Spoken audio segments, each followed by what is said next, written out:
Huling sulyap ng Sunshine Mall. Naging patok na pasyalan ito noong 1990s sa Barangay Western Bicutan, FTI, Taguig. Pero last year, tuluyan na nagsara at nag-stop ng operation. Dahil ayon sa mga ulat, ito daw ay magiging part ng redevelopment ng Arca South ng Ayala Land. At kung mapapansin mo dito sa harap lang, walking distance, kakabukas lang itong bagong mall. Ito po yung Ayala Malls.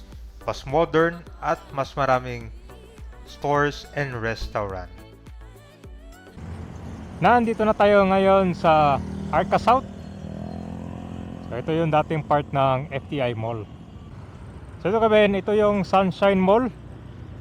Ito daw yung oldest mall dito sa Taguig, na tinayo pa to noong mga 1990s. So ito ay nag-stop operation noong December 2025. Ito na siya ngayon, no? So soon ito ay ma-demolish kasi pinalitan na to ng mas modernong at mas maraming restaurant ngayon. Yan po yung Ayala Malls dito sa Arca South, no? So ito yung huling sulyap. So pinakaunang mall na to dito sa Taguig, no? So nag-stop na siya ng operation last year at papalitan to ng so malamang magkakaroon pa ng kwanto, panibagong development dito, no? Located dito sa FTI Complex, Barangay Western Bicutan. So ito yung Taguig's Pioneer Mall na nagsuserve as the primary commercial hub for the area ng decades. Bago ito nagsara noong December 2025 para sa Arca South project. So ilan lang to sa mga mall dito sa may Taguig. I think yung pinaka latest yata yun sa Mitsukoshi BGC 2022.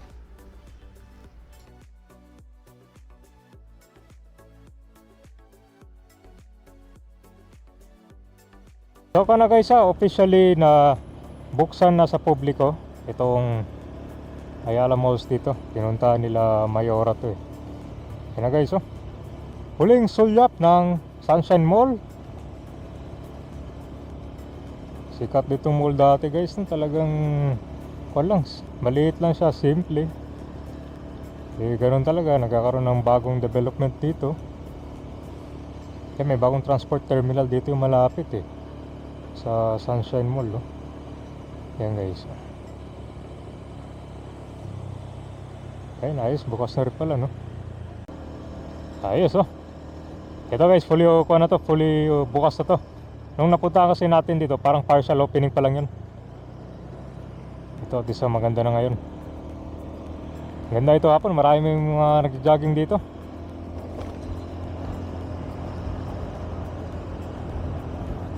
Ayala Malls, Arca South.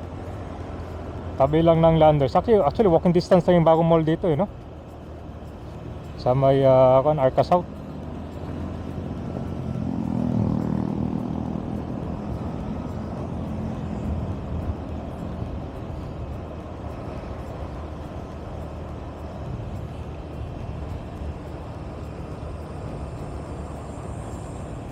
So dito guys, pwede mag-parking sa Landers.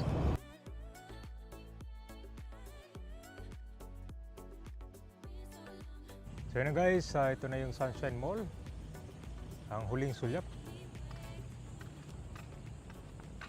So last year lang siya nagsarado. Ano kaya yung papalit bago dito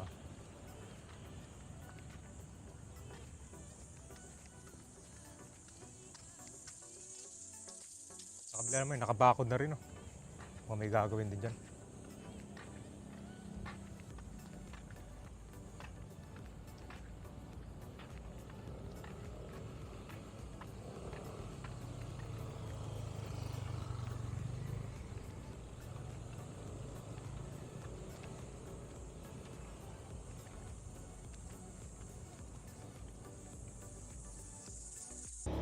Ito yung mga developments ko dito. Sa ngayon guys, mura pa tong mga mga units. Kasi yung iba dito nagsisimula pa lang Tataas na yung value nito 5 to 20 years from now, no? May na-cover na tayo dati dito guys yung unit. Lalo na kung natapos yung Metro Manila Subway. Tapos yan, magkakaroon kasi dito ng station malapit sa Arca South.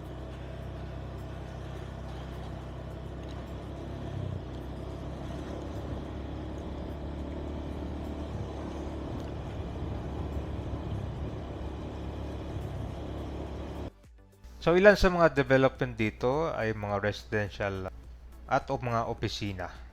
Marami nang natapos sa towers gaya ng The Veranda, itong Avida, at itong Business District. Operation na rin ang mga ilang office buildings dito na nagdala na mas maraming foot traffic sa areas ng weekdays.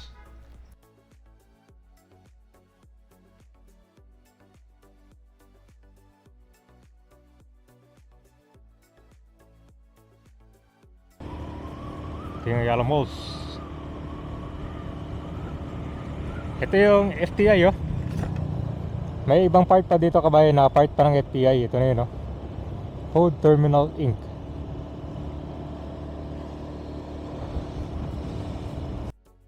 Bukas na rin itong main lifestyle hub dito, ang Ayala Malls Arca South. Napakaganda ng Green Heart Development dito sa Arca South. May maayos na linear park, jogging paths, bike lane at picnic area. So the best itong nakamasyal ka na, naka-exercise ka pa, 'di ba? Kasi merong Central Park itong Ayala Malls yan sa gitna. So parang naglalakad ka lang, nakabili ka na ng pagkain, nakapasyal ka pa, 'di ba? So dating part ng FTI, 2012 nung inoffer itong some portion ng FTI na ibenta. So nakabili nito yung Ayala Land at sila ngayon ang nag-develop dito. So tinatawagan nilang the mini BGC ito nung Taguig. Napakaganda rin ng transportation at connectivity dito sa Arca South. Alam niyo itong Arca South Transport Terminal na improve Ito yung matatagpuan sa Arca Boulevard at nakaharap na mismo ng Ayala Malls. So may mga ruta ito, pa BGC, Makati, Alabang, Pasay at PITX.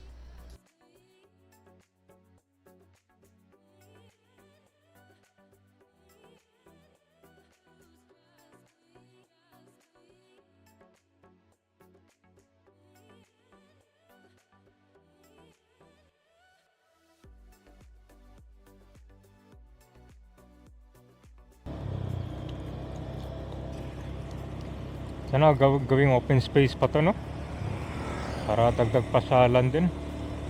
Dami kasi mga estudyante ito nagpa-practice guys. Dagdagan ng mga puno, yung mga bench. Kaya natin baka lalagay pa sila ng mga building